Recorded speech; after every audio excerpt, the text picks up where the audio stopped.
what are you thinking in your head when you open, and then we'll get to what do you actually say and do when you open. So let's talk about philosophy. Philosophy number one, very simply, is this. And this is one of the most important philosophies for all of game as well. Okay, you're enough. You should have the philosophy that you are offering value to the interaction. Okay? If you have the philosophy that you are a burden, or that you're interrupting, or that you're bothering someone, that's going to come across very, very, very badly. Okay? Back in the day, early pickup community days, when it was a very structured, routine-based game, there was this idea that you shouldn't even say excuse me, because most guys when they open, they'd be like, hey, excuse me, right? And then people would come down on them very harsh and be like, what do you have to excuse? Did you do something wrong? You don't have to excuse yourself. Now, actually, funny enough, I actually think the words excuse me on the open are actually quite effective. I field tested it. But the philosophy of not saying excuse me, and the philosophy of definitely in your voice and in your body not saying excuse me, is a very, very good one. All right? You don't need to make excuses for yourself. You are a valuable person. You are offering positive things to the communication.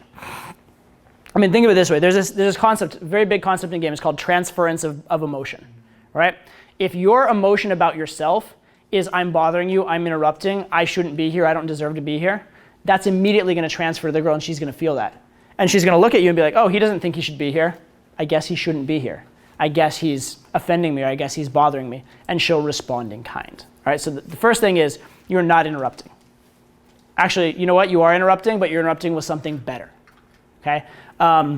Imagine if you were, I don't know, Leonardo DiCaprio, or I don't know who else is super Ryan Gosling, there you go, most sexy man in the world. If you walked over to, if Ryan Gosling walked over to a group of girls, would he be interrupting them? Yes. Yeah. But he'd be interrupting them with such a high offer of value that they'd scream and touch him and die of ecstasy by the fact that he approached them, right? You should have that same view of yourself, that you are offering that kind of value to them, okay? Because you are a high value person. And so the frame that I like is this one. I call it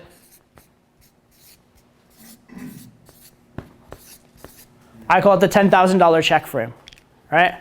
Which is, if you had a check in your back pocket with for $10,000 with their name on it, would you be scared to approach them and give them the check? Probably not, right? And in fact, if you had that check in your back pocket and you walked over and said, hey, what's up, I have something for you, and she's like, fuck off, I don't want to talk to you. Fine, you don't get the check. Cool. Idiot, right? Basically, who would be the loser in that situation, right? Would she be the winner and you the loser, or the other way around, right? Not that we should look at it as win-lose, but the point is you're offering so much value that they would be an idiot to reject you, right? And that's really your job, not just in opening, but in all of game. It's not your job to get the girl. It's your job to be so amazing that if you don't get her, she's an idiot. Okay, that's your job. So I want you to have this frame that when you're walking over, you're basically giving her a $10,000 check. And the reason for that is this. You as a man, with what you can teach her, the things you can bring into her life, the good sex, good emotions, all the family and friend connections you have, all those different things you have as a man, and I'm sure the list goes way beyond that. Is that worth more than $10,000 to a girl that you would choose to bring into your life? Sure as hell better be, right? Right? It should be. So you really are legitimately offering a lot more than that. So if you'd be confident offering the check, you should be confident offering yourself. All right? But a lot of guys forget that. It's so easy to get in that frame of, oh, I'm interrupting, oh, I'm bothering her, that kind of stuff.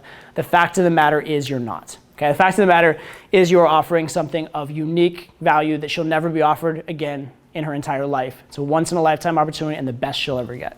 That's how you should view it. Okay? When you do view it that way, yes, you are interrupting, but it's the best interruption of her life. Okay? And then finally, philosophically on the open, even though you are super high value, you need to know that you do need to assume the burden. I talked about this a couple minutes ago. You need to talk for that first 20 seconds. You do need to give her that sample of your personality. Because even though you are the most amazing guy she's ever going to meet, she doesn't know it yet. So it's not her fault if she immediately gives you a little bit of a shit test. Or it's not her fault if she's it is a little bit her fault if she's dismissive and mean and stuff like that, but she's justified, right? Because she's been hit on by other guys. They weren't as cool as you.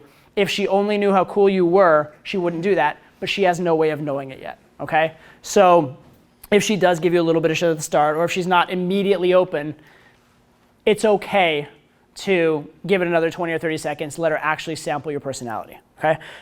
Interesting thing with regards to this, it's kind of a metaphorical way of looking at it. There are a lot of nightclubs, especially New York, LA, Vegas, Miami, but everywhere, where if you walk up, they have like kind of a velvet rope. They have someone with a clipboard sometimes, bouncer, that kind of stuff. And you walk up and they say like, are you on guest list? Right? Now, there are certain clubs, especially in New York, LA, Miami, et cetera, where you legitimately have to know somebody, you have to be on guest list, you're probably not getting in. Those do exist. However, a lot of those clubs that have the are you on the guest list thing, if you just say, no, it's just me, you look them in the eye and like act like you deserve to be there, they'll just let you in, right? In fact, a lot of places, even if they have things like dress codes or specific things that are supposed to keep you out, they'll still let you in if you seem entitled. Right? The other night I went out, I wasn't expecting to go out. I went out to a place that requires a collar. I didn't have a collar. It's like, we have a collar. I'm like, oh, I'm sorry. Is there nothing you do for me? Right? And he just like, I looked like I needed to go in. I looked like I belonged there. He's like, you know what? You have buttons. Yeah, sure. Come on in. Right? And just like let me straight through. Okay? So the point is, because I believed I belonged there, right? And because they was like just enough you could justify, I guess. I maintain that even if I didn't have the buttons, he would have let me in, but whatever. But the point is, he was willing and he was looking for a reason to let me in because I looked like I belonged there, I acted like I belonged there. It's the same thing when you open a girl. If she gives you that initial shit test, if you act like you belong there, she's very likely to let you in the door. If you don't act like you belong there, she's very likely to reject you. So a lot of times, I'll go over, I'm like, hey, what's up? And she's like, oh, sorry, not interested. I'm like, no, hi, sorry. Hi, I'm Todd, nice to meet you, right? Like as in, oh, I understand, you didn't realize who you're talking to, I'm Todd. She's like, oh, okay, hi, nice to meet you. Oh, sorry, I don't know about before, hi, nice to meet you. And she just immediately opens up. And it's just that act of trying one more time, just a little bit in an entitled way. You would be shocked, especially with the hottest girls, especially in difficult situations, how often that makes a difference. Like loud dance floor, girl walking across it, probably half the times that they open successfully, they didn't open on the first word for me. They don't open the first time, they open the second time. They open when I say, no, hey, I know what you're thinking, no, this is me we're talking about, okay? So that level of entitlement, that belief in yourself, and that willingness to assume a little bit of burden to keep going, even when you get an initial negative, or when you get an initial blank, or I don't know what to say, is very, very, very critical, okay? And a lot of guys think that that's needy. A lot of guys think it's needy to keep trying if they reject you. No. It's entitled. It's entitled. Now, if they reject you 10 times and they're clearly telling you to go away and they're going to call security or something like that, then it's needy and weird and you should probably leave, right? But giving them one more chance beyond that first initial impression to get to know you is actually very critical. And if you're the right kind of guy, that's actually a really good thing, okay? I'll give you, this is kind of an off-topic story in a way, but it's a very good story for philosophy of opening and philosophy of game in general. All right, and this is actually something from sales.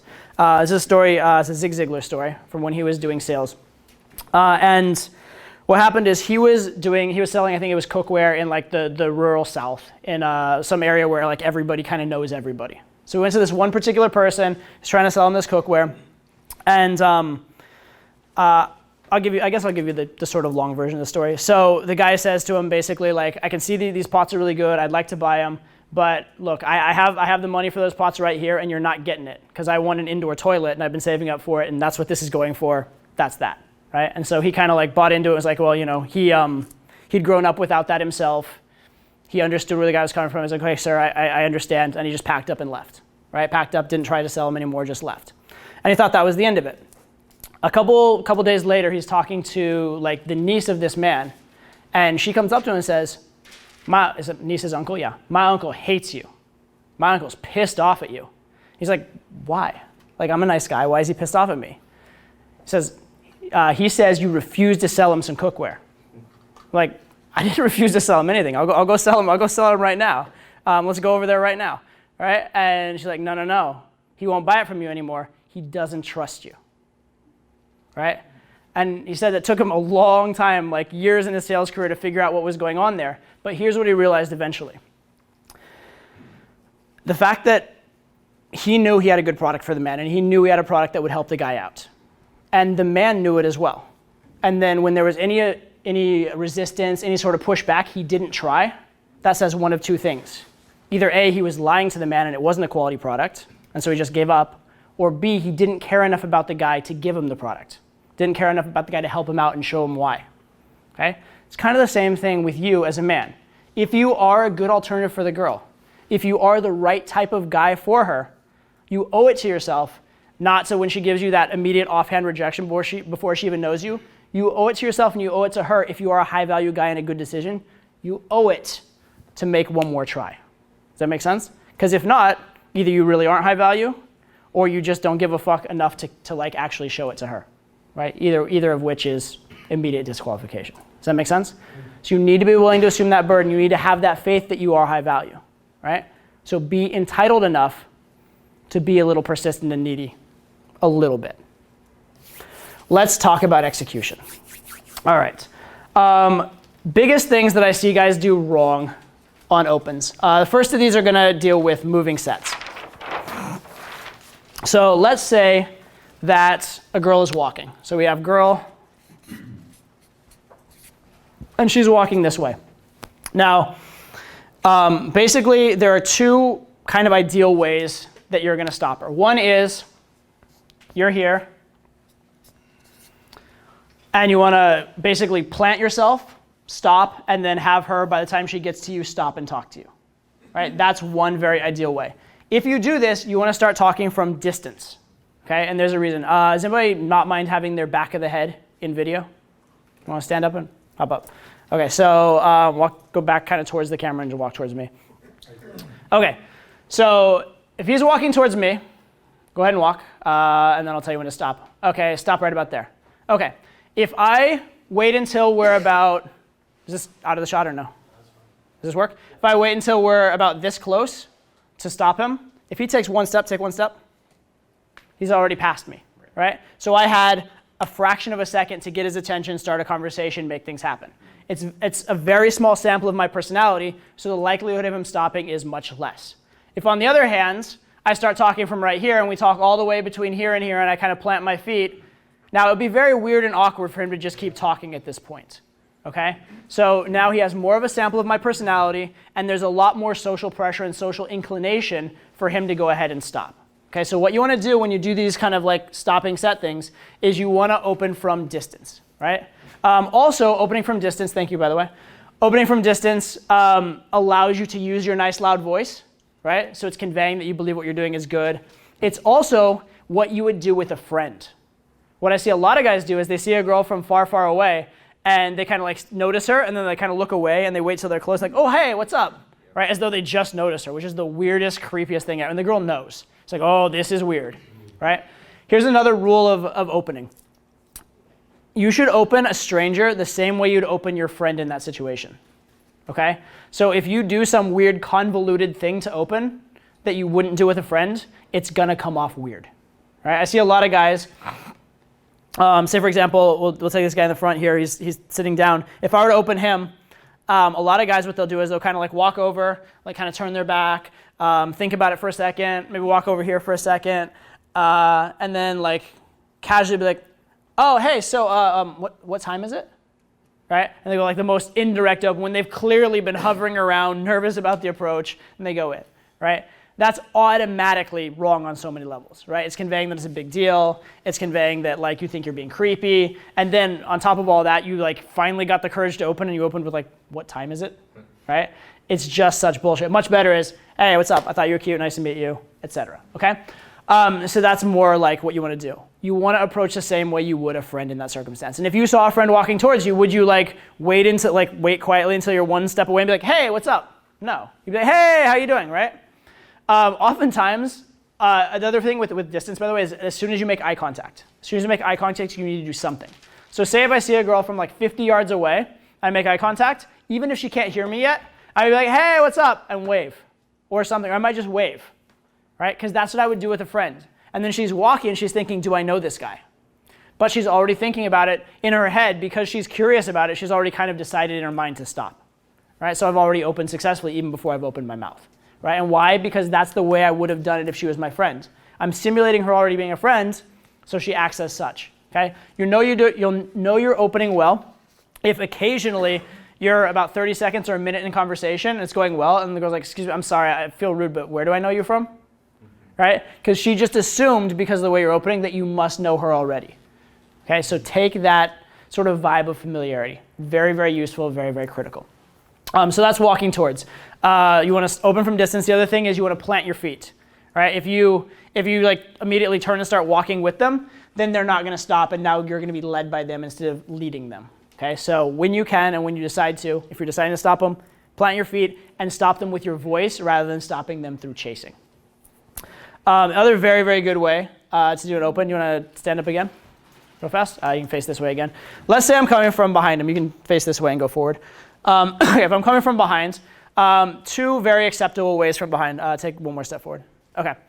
One acceptable way is tap on the shoulder and then plant. If I think that I can get her to stop, I'll do this. Okay, tap and plant. And what this does basically is, first of all, I'm tapping at arm's length. I'm not like tapping here, where if she turns, she's like right in my face, because that's scary. So it's tap at arm's length, plant, and then again, use your voice to stop the same as you would coming from the other direction. Okay, so that's one very valid way to do it. And again, if this sets more compliance, as in an easier open, I perceive it as easier to open, then I'll tend more towards trying to stop them. If I view it as less compliant, what I'll do is I'll actually walk with, go ahead and walk, and what I'll do is I'll walk like half a step in front. Okay, pause. Okay, so the beauty of walking half a step in front is this. First of all, if I'm walking back here, it looks like I'm chasing. Right, it looks like I'm chasing, so that's not good. If I'm walking even, it's like we're on the same like level playing field, that's good. This feels like I'm leading, so it's very useful. The other great thing about this, where I'm leading, is if I decide I want to stop later, what I can do is I can take just a really slow stride, and as I take that slow stride, if she stops, great. If she doesn't, she's just kind of caught up to even, and I'm not behind her and chasing her. All right, whereas if I'm even and I take that slow stride, now I'm behind her. Does that make sense? Okay, so those are keys for that. Thank you very much. All right, so that's from behind. So you can stop from front, you can do the tap from behind, or you can do walk with from behind. I'm not going to try and draw those. I don't know what I was thinking. But those are three very plausible ones for stopping moving sets. The thing you don't want to do, this I will draw, that I see all the time, and I'll kind of give you my theory on why it doesn't work. I don't completely know. But if the girl's walking this way, what you don't want to do is walk in this way and meet up with her. You don't want to merge in that way. For whatever reason, that almost always puts the girl on guard, and it just like makes her nervous and weird about the situation. In particular, what you don't want to do is step right in front of her where she almost trips over you. I see guys do that a lot too. Okay, but those two things tend to be very predatory. My only explanation for my real explanation for why that doesn't work is I don't completely know, but I've seen it so many times I just fucking know it doesn't, because I've seen students do it so many times. My best explanation for maybe why is that animals that are predators tend to approach directly. Animals that are preyed upon tend to approach in arcs because it's a less aggressive way of approaching. Like for example, if you ever notice, at least I'm told, horses, when they walk up to each other, they don't approach face to face and run into each other. They kind of like arc into each other and come up sidelong on each other, right? And that's like a less predatory stance. And in the animal kingdom, or in the human version of the animal kingdom, women are more like the animal that's the less predatory, and men are more like the animal that is more predatory. So the more that you're being extremely predatory, the more you're likely to put her on edge. Okay, that's just a theory as to why. What I do know is in the real world, I've seen thousands of times that it doesn't work, so just don't do it. And finally, we talked a little bit about how direct to go, which goes along with this, which is as direct as you think you can. The reason I bring it up again is your decision of whether to stop them or walk with them is similar to your decision as to how direct to go, right? Because you're going to stop them if they're easier to stop, right? Stopping inherently is better than walking with them if you can, because once they're stopped, they're more committed to the interaction, you're more of a leader. However, if you're not going to be able to get them to stop, it's better to have not tried. It's better to have just decided to walk with them. Same thing with direct and indirect. If you would have been able to go direct, it's better. But the times when you couldn't have gone direct, it's good that you went indirect instead. Okay? So there's a very good analogy between stopping and walking with and going direct and indirect. And a lot of guys do this wrong. What they'll do is they'll walk with and go very direct, or they'll stop the girl and then like ask them about the weather. Right? The two need to be congruent. If you believe the girl's compliant enough to stop, you should be thinking about probably approaching her relatively direct as well. If you think that the girl's not compliant enough to stop, you have to go, walk with and kind of let her see your personality before she'd be willing to stop. it's also likely that a more indirect open may be more the case, okay? The one caveat to that last one is if you very clearly had to like almost run to catch up with her, going indirect at that point is incongruent. Like if you're like running and catching up with her and they're like, oh my God, so we're having crazy weather today, huh? Like at that point it's pretty obvious you're doing an approach, it's pretty obvious what you're doing. You may as well just own it and be direct, okay? So if it gets to the level of ridiculousness, drop the theory, okay? Okay, finally, let's talk about opening groups. So far I've talked a lot about opening a girl by herself, but a lot of times the hottest girls, especially in social environments, nightclubs, bars, that kind of stuff, are found in groups. So how are you going to open the group? Okay, well, here's a couple questions for groups.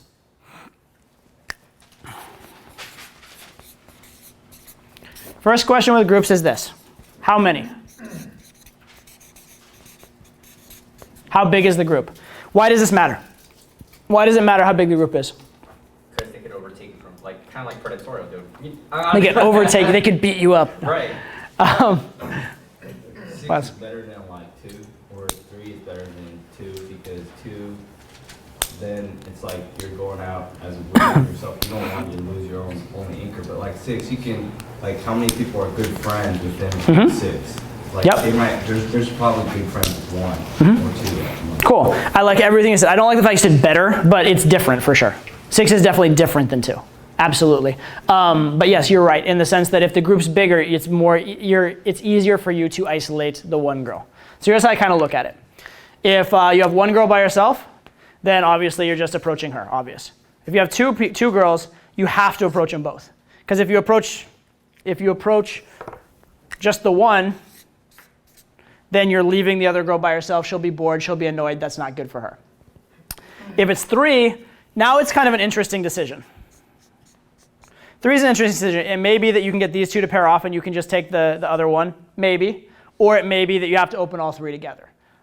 With 3, I would tend to err on the side of opening everybody and then figuring out how they know each other and going from there. But I can make an argument either way. Typically 4 or more, and definitely 5 or more. Like if it's like 5 plus. In that case, I'm not going to treat it as a group anymore. I'm just going to go pretty much straight on the target if I can. Reason for that is like what he said. Basically, a lot of times they don't even know each other that well. They're not that well connected to each other. And also, I've found if you open 5 and you start conversing with the wrong girl, it's very, very hard to then switch over to the girl you wanted, because she may not even, like, unless you were crazy direct on the open, they may not even know which one you're into the most, and then that girl gets lost, and you have to like kind of almost reopen her again. Yeah. So are you picking your target before you approach? Typically, I'm picking the one I think is hottest before I approach. Okay. And there are rare occasions where some other girl wins me over with their personality, and I switch. But for the most part, I'm picking the hottest one, and I'm going after the hottest one. So you're still screening during the interaction? Oh yeah, to an extent. Like if especially if they're all hot. Like if I'm at like a beauty pageant, like I pick up 3 like fucking Miss Universe contestants, right? In that case, there may be one that I think is the hottest of the 3. But if she's an awful person and there's another one that's super, super hot that's amazing, I'm gonna buy awful person. I'm quite happy with this one, right? So there are times where that'll happen, or if they're sort of the same, or even occasionally if one is super hot but is terrible and the other one's so amazing and is also cute. Sometimes, yeah. What do you think of the idea of negging the target, as it kind of was said in the game, where it's like you see the hottest one's always gonna get the I'll talk about that in a second. By the way, not too many questions on this till the end. But yeah. Okay, so yeah, 5 or more.